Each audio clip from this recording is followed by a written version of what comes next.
Okay, let's go ahead and finish lesson 4.1 here. Now that we know how to calculate the linear correlation coefficient, we have a value. We're really trying to see, do we actually have a relationship, a correlation or association between these two variables? And so the coefficient helps us determine that, and we have a test to determine that. We have some steps. There are three steps to determine if we have a linear relationship. Determine the absolute value of the correlation coefficient. So after you get it, we get the absolute value, which means let's just look at the positive one. Find the critical value in table 2 for the given sample size, which we have. I'll show you that. And then if the absolute value of the correlation coefficient is greater than the critical value, then we say we have a linear correlation. So if you look carefully, we have a relationship exists or correlation between the variables. If the absolute value of is greater than the critical value. So this is our first introduction to a term called critical value. We'll end up using that language a lot too. Otherwise, if it's not greater, there's no relationship. So what are we looking at here? Let's take a look. Well, let's finish this up. If the correlation coefficient is greater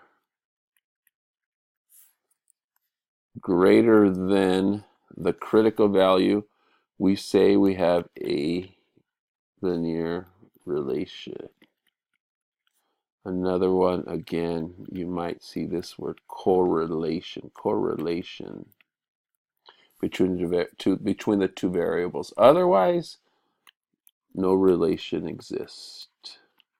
Okay, and so that's our test. So analyzing that information we got over here on this over here, we found that the R value was 0.938, which says here 0.939. Okay, so given that R value, R was 0.939 or 0.94. How do we determine if we actually have a relationship? Well, we go back to our steps. The absolute value of R is equal to 0.939. Okay, that's the correlation. So we just keep the positive. It didn't do anything. If it was negative, it would have made it positive.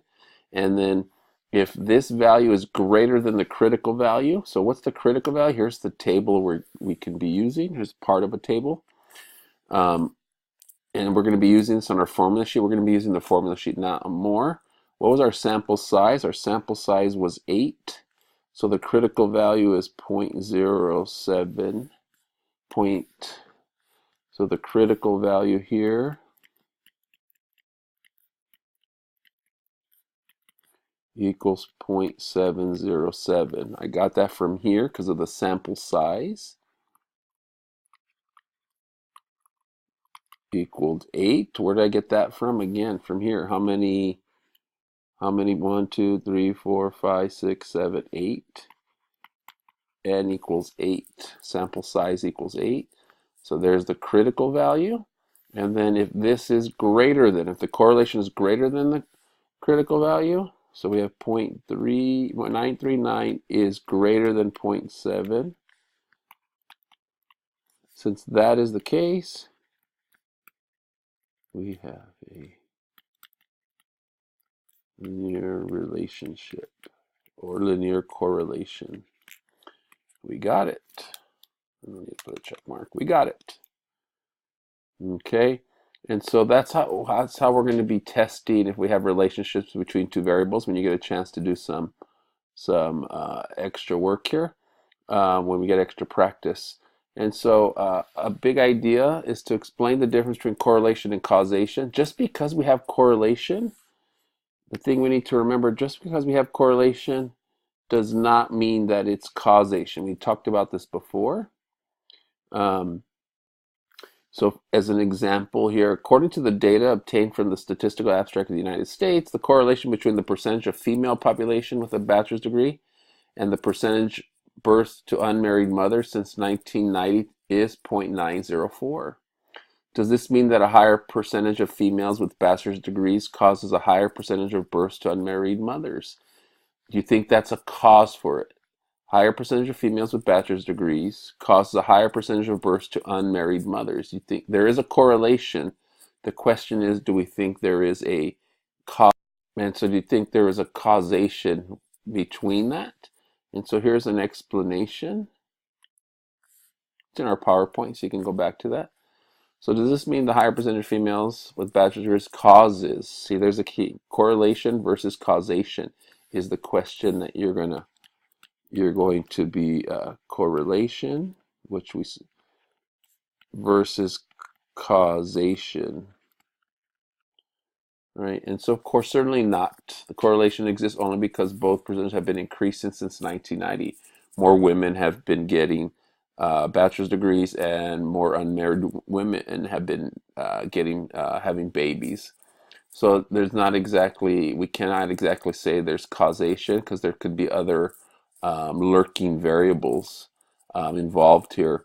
And so we want to be aware of that. So you can get this down and complete your note sheets using kind of that information there.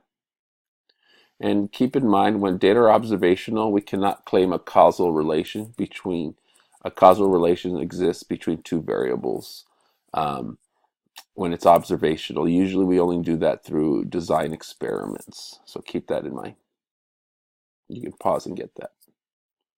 And then, like I said, another way that two variables can be related, even though there is not a causal relation through what we call a lurking variable. We had discussed that before. And lurking variables related to both the explanatory and response variable.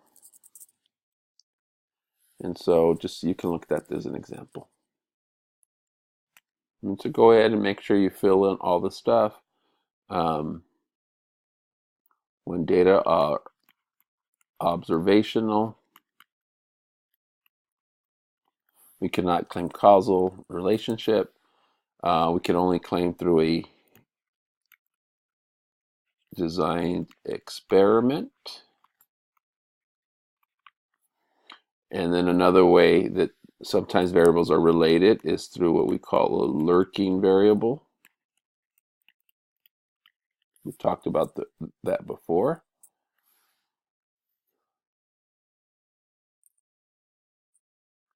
And this is actually a repeat, so that can be crossed off. And there's an example of a lurking variable. And then, of course, this is something we can talk about in class or talk to someone about. Do you understand lurking variables? And the example comes from this bone density example here, because we have a relationship between how many sodas someone drinks and their bone density. There seems to be some relationship.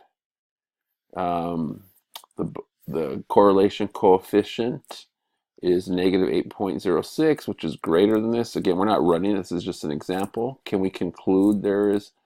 And so look, there's a correlation, but do sodas cause bones to decrease? Do colas do? And there are some lurking variables in there. They are, and you get that down at the end. I think that would be it. You can pause and get that down. But that's the end of lesson 4.1.